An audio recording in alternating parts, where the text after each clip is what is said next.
Tell me where friendship ends. Is it when a man knows how you take your coffee, or when he feeds you cake while your husband holds the camera? I was not cheating. I was refusing to let marriage erase the one person who still made me feel alive. Everyone kept calling my oldest friend inappropriate because married people are frightened by closeness they cannot control. Evan only watched me with that small, patient smile, the one he used when he had already stopped arguing. I asked my husband to record one harmless birthday moment, and I expected the video to prove all of them wrong. My name is Camilla Reyes. I was 36, and I directed donor experiences for the Westbridge Arts Foundation. I was not unfaithful. I was protecting the oldest friendship in my life from people who believed marriage should erase every close relationship that came before it. Be serious. My husband only watched me with that patient little smile, the one he used when he was too weak to say what he wanted. I planned to show him that one harmless friendship could not threaten a strong marriage. The museum preview gallery smelled of fresh paint and white lilies that had been delivered too early. I stood near the main sculpture, checking the placement of donor cards while two waiters moved champagne glasses onto a silver tray. 3 lighting problems. 2 missing name cards. One guest who had already complained that his company logo looked smaller than another donor's. Counting kept my mind clean. It also stopped other people from seeing when something had reached me. Matteo arrived before Evan. My oldest friend walked through the gallery doors wearing a dark green jacket and carrying 2 coffees. One was mine. Oat milk, no foam, cinnamon. He had remembered the order I used in college, before Evan knew my name. Tessa stood beside me adjusting the flowers. Matteo told her that husbands remembered anniversaries, but oldest friends remembered what kept a woman pleasant before noon. Tessa laughed. My mouth moved before I decided whether the joke was fair. Matteo had always spoken that way. He could make an ordinary sentence sound private, even when 10 people were listening. That was his charm. People who did not understand us called it flirting. People who knew us understood that the jokes meant nothing. At least, that was what I always told Evan. Matteo asked whether my husband was coming or whether he had another emergency involving a spreadsheet. I told him Evan probably needed written permission before touching champagne. Tessa laughed again. Noah, one of our oldest mutual friends, stood close enough to hear. He looked down at the tray in his hands and said nothing. Noah hated conflict. He could watch a room become uncomfortable and still wait for somebody else to name it first. Matteo touched my elbow and told me I had never liked careful men until I married one. I answered that careful men were useful when furniture needed assembling. This time, Tessa's laugh came too quickly. Evan entered 5 minutes later wearing the grey coat I had chosen for him because it made him look less like a compliance officer. He carried my portable charger and the old phone inside its cracked gold case. That phone held the family archive we had built together. Years earlier, Evan had spent 6 weekends turning his father's old birthday tapes into digital files. His father had died after a short illness, and those recordings were the only place where Evan could still hear his laugh. Evan trusted me with the password because I organized files better than he did. He asked me to promise that the private videos would never become social content or public jokes. I promised without hesitation. After that, we created our own birthday ritual. At the end of every birthday, when the guests had gone and the plates were stacked near the sink, Evan and I recorded one private minute. We each named one thing we wanted to remember. On my 33rd birthday, he said he wanted to remember the way I had danced barefoot after the music stopped. On his 38th, I said I wanted to remember how safe his hand felt at the back of my neck. Those recordings were real. So was the night he missed the largest museum opening of my career because his father had been taken to the hospital. Evan arrived after the donors left, carrying flat shoes and cold coffee. He tried to explain the medical details while I stood inside the empty gallery, wearing the dress nobody important had seen him admire. What he meant was that he had been terrified of losing his father. What I heard was that my moment had once again become something practical he expected me to understand. Evan handed me the archive phone and asked whether I still wanted to play the short video of us building my first museum display. In the clip, I sat on the gallery floor with paint on my cheek while he repaired a broken light cable. He had stayed until 2 in the morning so I would not lose the exhibition. Once, I had called that love. Now it felt like another private memory nobody could applaud. I told him the evening was too busy. His eyes moved from the phone to the coffee Matteo had brought me. He asked softly whether something had changed between us. Not what had happened. Not whether Matteo was the reason. He asked what had changed, as if my marriage were another system he could repair after finding the faulty part. I told him nothing had changed. Work was heavy. Matteo was joking. Everyone had become too sensitive. Be serious. A marriage did not collapse because another man remembered cinnamon. Matteo stepped closer and told Evan that nobody was stealing his wife before the donor speech. Then he added that he would at least wait until after dessert. Tessa looked toward the flowers. Noah stopped moving the tray. Evan pressed his thumb against the lower corner of his phone. He straightened the cracked gold case against the edge of the display table, then gave that small, closed-mouth smile. I knew that expression. It meant he had no answer strong enough to give me. A donor called my name, and I turned away before the silence became my responsibility. Within minutes, the room was facing me again. During the final group video, Matteo stood behind me with one hand close to my waist. He told the camera that the foundation only worked because Camilla frightened wealthy men into generosity. I leaned back toward him and said my oldest friend had always appreciated my special skills. The laughter sounded uneven, but it still counted. Evan stood at the edge of the group. When the recording ended, he asked Noah to send him the original file instead of the shorter version prepared for social media. I watched him save it. His thumb touched the corner of the phone again. He aligned it with the table. That quiet smile returned. I decided jealous men enjoyed keeping proof of moments they were too weak to stop. My plan for the next week was simple. Matteo would help me remind my husband that marriage had never made me his property. The tapas restaurant smelled of grilled lemon, red wine, and garlic butter. Our group met there once a month because the tables were small enough to make everyone feel close, even when they were not. Lena was working late at the hospital, so Matteo arrived alone and took the empty chair beside me before anyone could suggest another seat. Evan noticed. Of course he did. My husband noticed the time printed on receipts nobody else kept. Tessa sat across from us, already smiling, as if the evening had been arranged for her entertainment. Noah sat beside Evan and unfolded his napkin twice. 2 bottles of wine, 1 empty chair, no crime. Matteo ordered for me before I opened the menu. He chose the roasted peppers, lamb skewers, and the honey cheese I always pretended not to like. He told the table that knowing Camilla properly required years of specialist training. I said my oldest friend had failed several practical examinations. Matteo answered that I had always allowed retakes. Tessa covered her mouth, but the laugh escaped anyway. Noah looked toward Evan. My husband only lifted his glass and took 1 slow drink.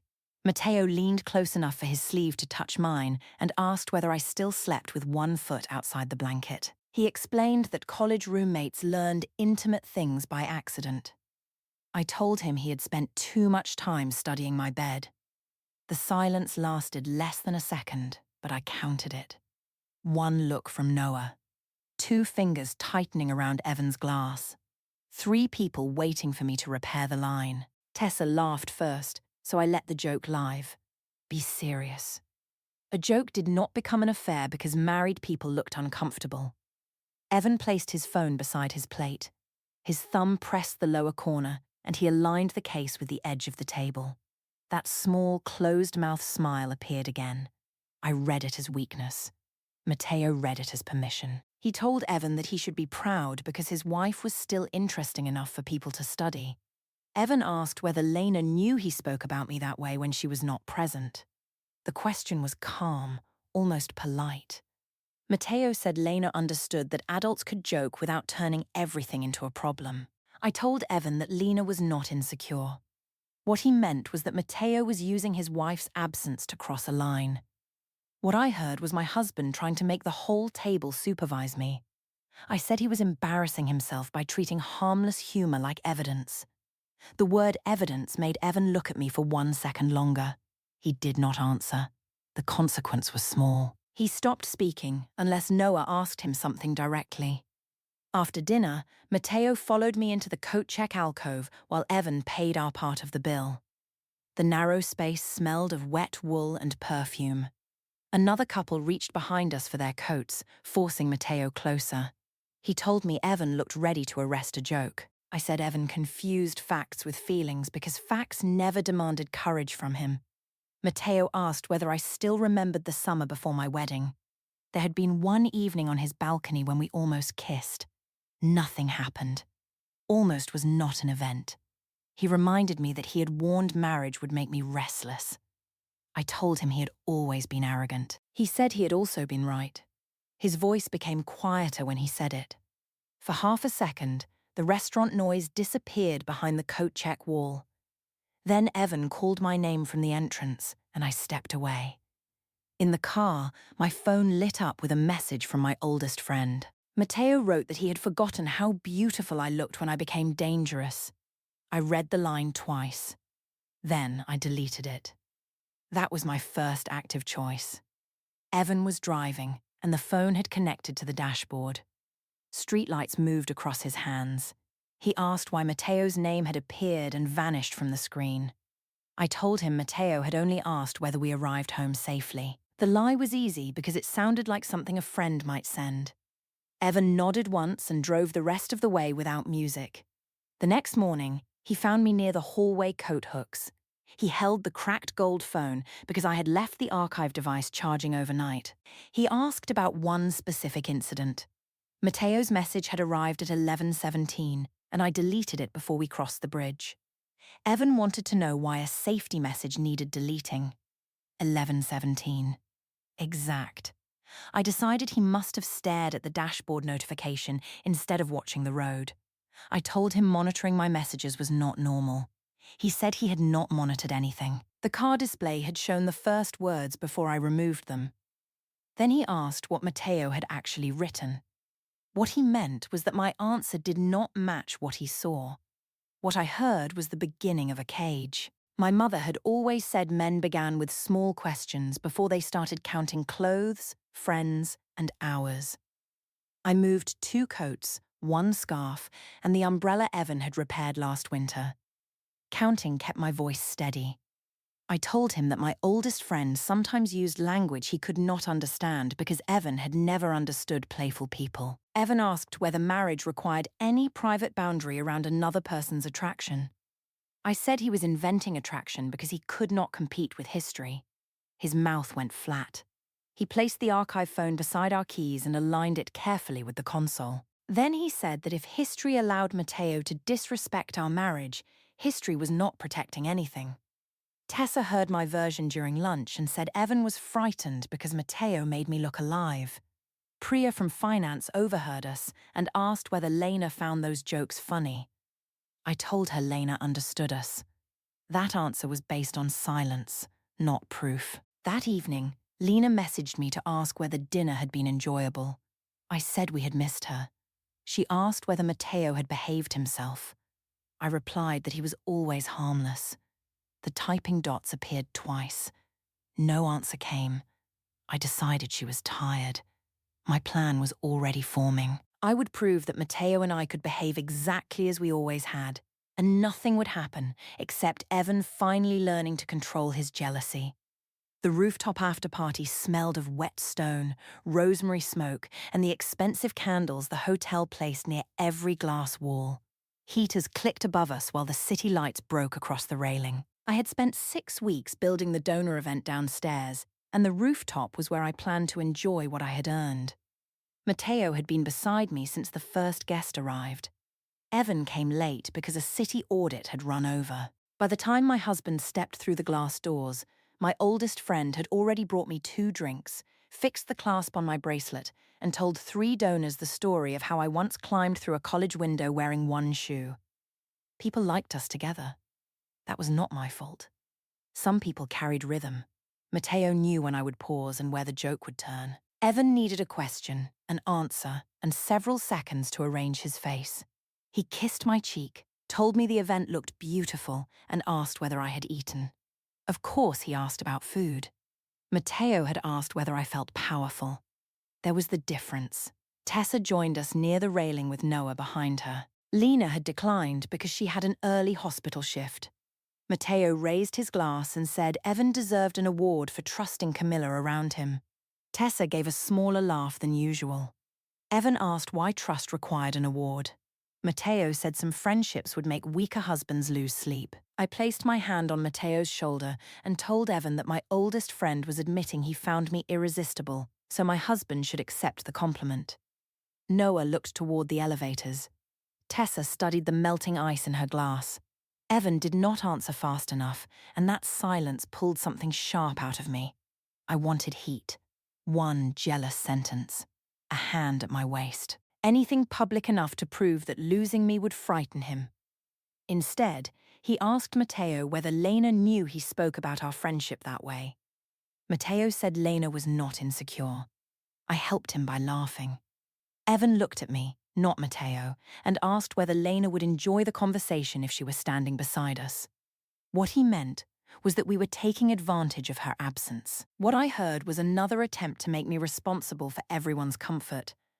I told him that adults could joke without collecting evidence against each other. The word evidence changed his expression. His thumb moved to the lower corner of his phone. He straightened the cracked gold case against the railing and gave that patient closed-mouth smile. I believed I had won. A photographer gathered us for a short donor video near the glass wall. The hotel lights glowed behind the group while the wind moved napkins across the tables. The photographer asked each person to name the one person who understood them best. Noah named his sister. Tessa named an old roommate. Evan looked at me. Before he could answer, Matteo said Camilla would obviously choose him because he knew what she needed before her husband even knew there was a problem. Several people laughed. I could have corrected him. Instead, I said my oldest friend had known me before Evan learned how to schedule feelings. The laughter became thinner. Evan's eyes stayed on my face, so I continued. Stopping would have made the line look cruel. I said Matteo could make me laugh without sending a calendar invitation. I said some men brought women excitement, while others brought portable chargers and reminders to eat. Matteo lifted his drink toward Evan. Tessa said my name under her breath. I linked my arm through Matteo's and leaned against him. 1 camera. 2 marriages. 3 seconds where the room decided whether to keep laughing. Evan did not ask the photographer to stop. He did not challenge Matteo. He simply stepped out of the frame. Then he asked Noah, quietly, to make sure the original recording was saved. That was the wrong reaction. A jealous husband should have demanded an apology. A humiliated husband should have left. Evan asked for video quality. I decided he wanted to replay the scene later and turn it into another careful complaint. Matteo told him he was making a party feel like an investigation. Evan asked whether Matteo wanted the original file too. Matteo said he had no reason to hide from a joke. Evan's smile became slightly wider. Then he walked toward the elevator. I followed him into the underground garage because I did not want the guests saying I had ignored my husband. The concrete smelled of rainwater and warm tires. Evan asked why I had compared him to Matteo in front of donors, co-workers, and friends. His voice stayed low. He named my arm through Matteo's. He named the camera. He named the line about scheduled feelings. What he meant was that I had turned a real wound into entertainment. What I heard was a man trying to remove the part of me people enjoyed. I told him the one thing he could not deny. He had stopped making me feel desired years earlier. He never touched me spontaneously at events. He never interrupted another man. He never acted as though losing me would destroy him. Evan said he believed love should not require public ownership. I told him that was convenient language for emotional absence. His shoulders lowered. For once, he did not look cold. He looked tired and simply sad. He asked whether there was anything he could do that would not be compared to Matteo before it reached me. The question opened a narrow door. Then I remembered my mother removing her makeup while saying a woman could disappear beside a decent man because nobody believed decency could feel lonely. I closed it. I told Evan that if he wanted people to see him as my husband, he needed to start acting like one. He pressed his thumb against the phone, aligned it against the roof of the car, and smiled without warmth. Before we left, he asked Noah to send the full rooftop recording. I sat in the passenger seat holding the cracked gold phone case that once protected his father's birthday videos. Now it held a recording of me explaining why another man understood me better. I still believed the difference was harmless.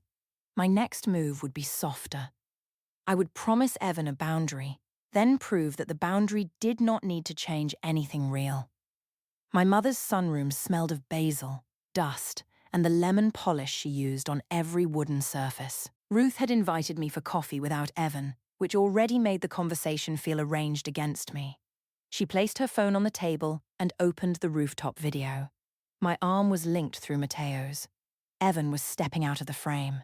The clip stopped before he asked Noah for the original, so the final image made my husband look defeated and made me look exactly how I wanted to look. Alive, desired, untouched by his disapproval. My mother asked what I thought the video looked like. I told her appearances depended on context.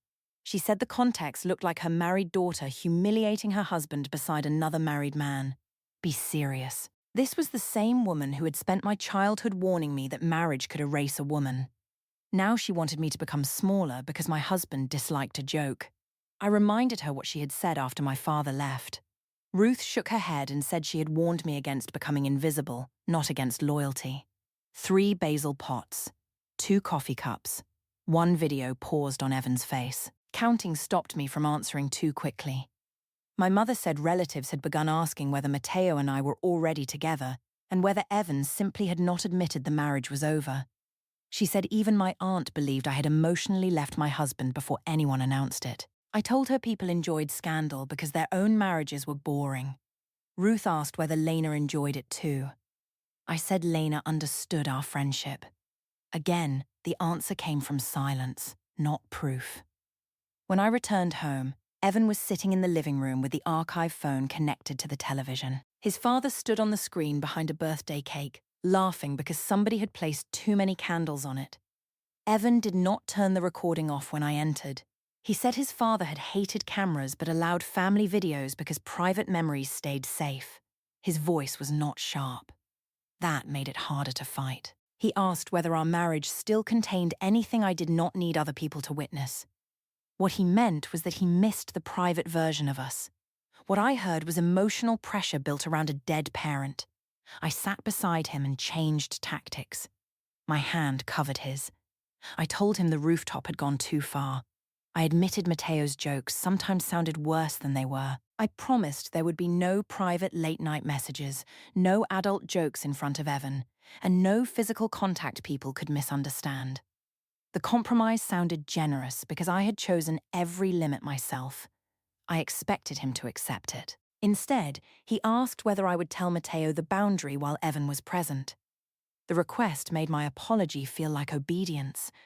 I pulled my hand away and said forcing me to perform loyalty would prove the real issue was control. Evan said he did not want obedience. He wanted a boundary that remained real when nobody watched. I told him boundaries were not real if they required witnesses. His thumb pressed the lower corner of the phone. He aligned it beside the remote. That small smile returned, and I read it as a man losing another argument. The television kept playing behind us. His father cut the cake while the family laughed softly around him. The next afternoon, I saw Lena's name in Evan's recent calls. One conversation had lasted 23 minutes. Another lasted 11. The exact truth opened for a moment. Lena had asked whether Mateo behaved himself. She had stopped attending events. Evan knew times from messages I deleted. They were comparing what Mateo and I told them. 2 spouses. 1 shared suspicion. I closed the thought before it became important. Insecure people liked building stories together because fear sounded more reasonable when another person repeated it. That evening, I asked Evan why he had been speaking privately with Lena. He said she had called after seeing the rooftop video and wanted to know whether Mateo's behavior had become a pattern. He did not apologize for answering her. I said discussing me with another woman was hypocritical. Evan said seeking clarity was not the same as feeding attraction. I told him that difference existed because he had defined it. His face looked tired, but his voice remained level. He named the museum joke, the deleted message, the dinner, and the rooftop recording. He said every incident became harmless only after I separated it from all the others. That sentence sounded rehearsed. I told him he had turned our marriage into a file. He did not deny it. He said facts were the only part of our conversations I did not change later. The cruelty in that sentence was clean, which made it look reasonable. I told him that was why Matteo felt alive while he felt like a report. Evan looked at the dark television and said being difficult to fight with was not the same as being easy to love. For half a second, my hand moved toward him. Then Matteo sent a photograph of his birthday cake, shaped like an old university textbook. He asked whether I planned to attend his party or whether Evan had placed me under house arrest. I smiled before I could stop myself. Evan saw it. Of course he did. I turned the phone over. The circle around me had started thinning. Noah stopped reacting to Matteo's jokes. Ruth called Evan without asking me. Lena removed me from a small dinner she had already mentioned. Tessa still answered, but her messages became shorter. I decided they were all allowing one jealous husband to make friendship look dirty. Matteo's birthday was 2 weeks away. I would use the party to reset everything. I would behave warmly, publicly, and harmlessly. Evan would see nothing happened. Lena would see nothing happened. Everyone would finally understand that the problem had never been Matteo and me. The birthday invitation said private dinner, close friends only. Lena's name appeared beside Matteo's as host, but 2 days before the party, she messaged that the sitter had cancelled and she might arrive late. Matteo told me Lena had become dramatic after the rooftop video. He said she had started asking about old messages and treating every joke like a confession. I told him Evan had done the same. My oldest friend said our spouses had formed a support group for people frightened by attractive friendships. I laughed. Then Matteo asked what I planned to wear. That crossed the boundary I had promised Evan, but I answered anyway. I sent Matteo a photograph of 2 dresses across our bed. He chose the black one and said birthdays deserved dangerous decisions. Evan entered while Matteo's reply was still visible. He asked whether Matteo had selected my dress for his own birthday. I could have minimized it. Instead, I said yes. I told him a friend choosing between 2 dresses was not sexual unless a jealous husband needed it to be. Evan asked whether I would accept him sending similar photographs to another married woman. I said the comparison was childish because he did not have a friendship like ours. What I meant was that history made Matteo different. What Evan heard was that our marriage had rules Matteo did not have to follow. He sat on the edge of the bed and made one final offer. He said we could skip the party, turn off our phones, and spend the evening alone. He promised to listen without correcting dates or asking for proof. I refused. I told him he never fought while feelings were still alive. He waited, watched, collected facts. Then he spoke only when he could control the ending.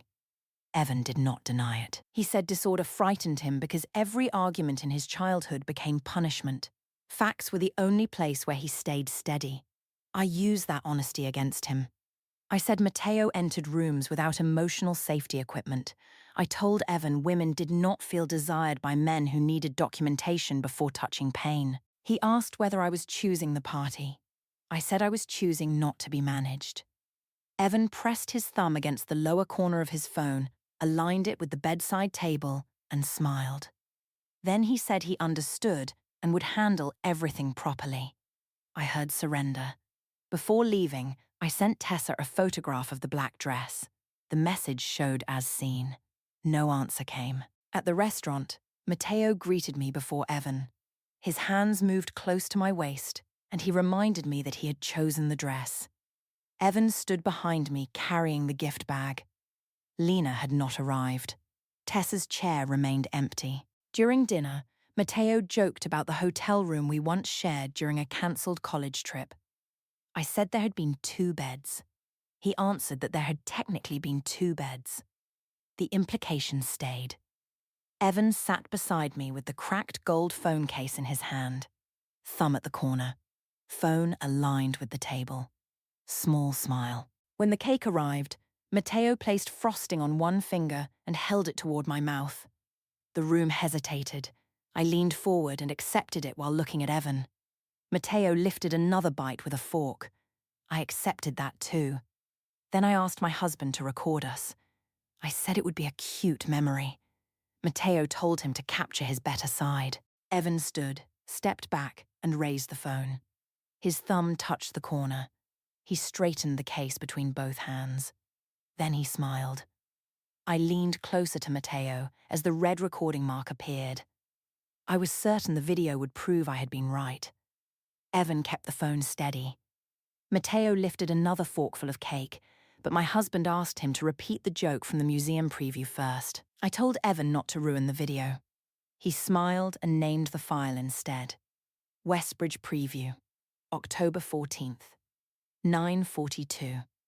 Then he named the dinner message at 11:17, the rooftop recording Noah had sent in full, and every joke I had called harmless after separating it from the others. His thumb had never been shaking against the corner of the phone. He had been saving, labeling, and arranging. 23 videos, 41 screenshots, 8 witnesses. My hand reached for the camera, but Evan stepped back and kept recording. He said he was finished filming a marriage where another man received the performance. He said I had asked him to capture a memory, so the video would also record the moment he ended our marriage in front of everyone I had used as an audience. The restaurant door opened. Lena stood near the coat check alcove with her phone in one hand. Her eyes moved from Matteo's fork to the frosting near my mouth. She asked Evan whether the camera had caught everything. He said it had. Then she asked him to send her the video. Matteo tried to explain that the scene looked worse than it was. Lena raised her phone and showed the same folder. She had contributed 14 screenshots because Matteo told her I chased him while telling me their marriage was already dead. Noah said the files were unedited and that the problem was never one joke. It was how I made everyone's discomfort part of the entertainment. Nobody argued with him. I looked toward Tessa's empty chair. Matteo began protecting himself. He said I chose the dress, started the private messages, and pushed the jokes further. Lena asked for his phone. After one refusal, he unlocked it and placed it in her hand. Evan lowered the camera and set his wedding ring beside the cake. 1 week later, he filed a divorce petition and requested temporary possession of our apartment. I moved into a furnished studio with one window. Our joint account closed. Noah, Ruth, and Priya stopped inviting me anywhere. Lena moved into her sister's home after copying Matteo's messages. The foundation removed me from donor-facing events when the videos reached the board. Evan returned the cracked gold phone after removing our private birthday recordings. I believed being watched meant I could never disappear. The final video proved that everyone had seen me clearly. I was the only person smiling in the thumbnail.